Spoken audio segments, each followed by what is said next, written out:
Life வாழ்க்கை. வாழ்க்கைனா என்ன? எல்லாரும் ஆளாளுக்கு ஒரு விதமான ஒரு பதில் வரும். அதில் எதுவும் சொல்லக்கூடாது. அவங்கவுங்களுக்கு பிடிச்ச மாதிரி அவங்கவுங்க லைஃப்பை வாழறாங்க. ஸோ நம்ம சைட்லேருந்து நம்ம என்ன சொல்ல வரோன்னு பார்த்தீங்கன்னா, என்ன சொல்ல போகிறோம்? நம்மளால் முடிஞ்ச உதவி செய்ய சொல்ல போகிறோம்.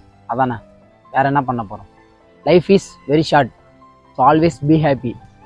அந்த மாதிரி வாழப்போகிற ஒரு வாழ்க்கையை கொஞ்சம் ஜாலியாகவும் சந்தோஷமாகவும் இருக்கிறவங்களுக்கு, கஷ்டப்படுறவங்களுக்கு நம்மளால் முடிஞ்ச உதவி செஞ்சுட்டு வாழ்க்கையை ரன் பண்ணி போனால் நம்ம லைஃப் நல்லாயிருக்கும். கண்டிப்பாக.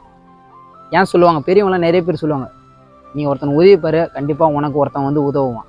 இந்த மாதிரி தான் நம்மளால் முடிஞ்ச ஒரு சின்ன உதவி நம்மளால் பேஜில் சின்ன சின்ன உதவி நம்ம செஞ்சுட்டு இருக்கோம். அந்த ஒரு வகையில் நம்மளோட நண்பன் ஜாதி மதங்களை கடந்து நண்பன் வந்து ஒரு மக்களை மனுஷனாக மதிக்கணுன்ற ஒரு விதத்தில் அவன் ஒரு துணி கடை வச்சுக்கிறான்.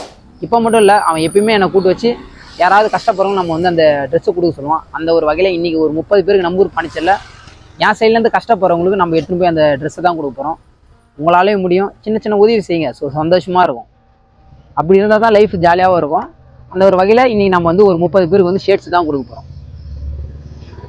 புது சட்டை இருக்கு, வச்சுக்க போட்டுங்க. சரிங்களா? சரிங்க, ஓகே ஐயா. சட்டை இருக்கு, சரி சரி ஐயா. புது சட்டை இருக்குது, சட்டை போட்டுருக்கீங்களா?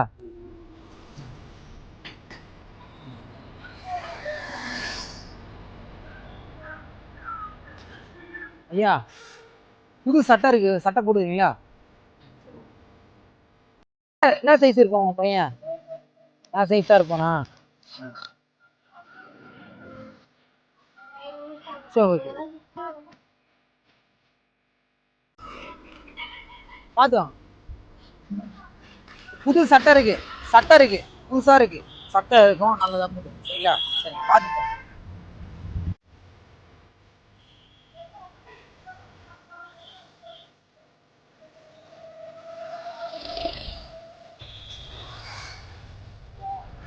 5 சட்டை இருக்குது ஒரு ஆளுக்கு. 5 சட்டை இருக்குது, எல்லாருக்குமே 5 இருக்கு.